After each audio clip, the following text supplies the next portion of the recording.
We're working on spring.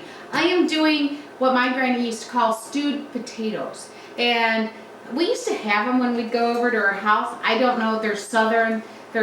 She usually cut like a russet potato and diced it. I found these little potatoes in the store and they look like little pearls. So I'm going to be using those. I'm going to put them in the water. I started cold. So we will just do this.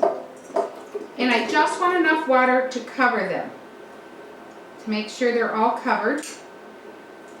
Yep, that's enough. Put the lid on them and let them boil till they're fork tender. I don't want them all falling apart. This isn't mashed potatoes, it's stewed potatoes.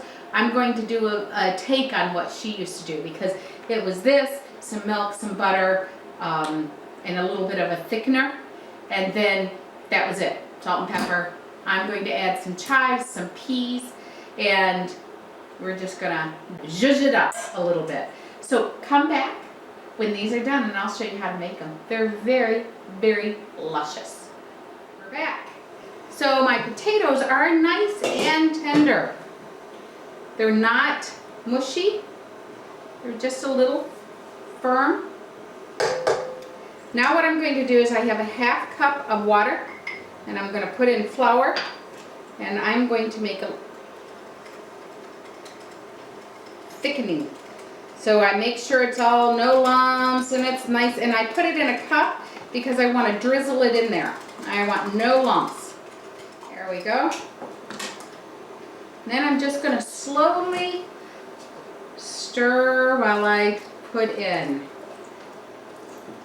And slowly, slowly, because I don't want lumps. I just want the potatoes to thicken, and it doesn't take long at all. I'm going to add in some milk, some butter,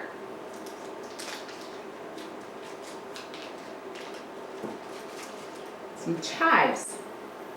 You don't want to boil your chives. You could put in onions when you do the potatoes. When you start to boil the potatoes, you can put in the onion.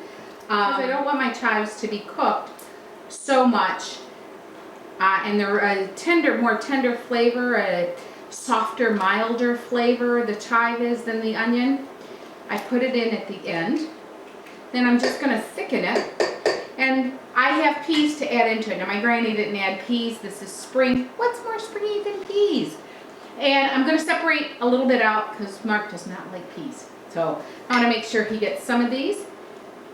You're going to salt and pepper. Now it depends on how much your water cooked out. If it didn't cook out enough, you're going to need a little bit more flour and water in there to thicken it. Oh, these look lovely. And like I said, you don't have to get those little potatoes.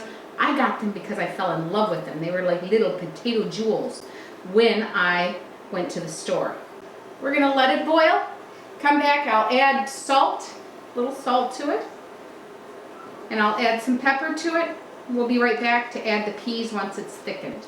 I've cooked it a little bit more. These are actually very good as leftovers, and I don't like leftovers much. Now I'm just going to add in some peas and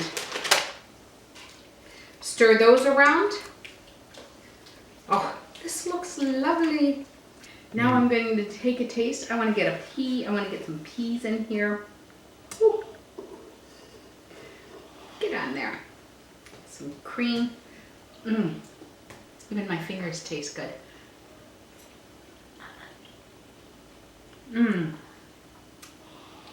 Those potatoes. I did good with those potatoes.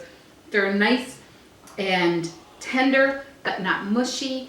The peas add a sweetness to it. The peas add a sweetness to it that's just so good, and there's a pop. It's like a pop of sweetness and the creaminess.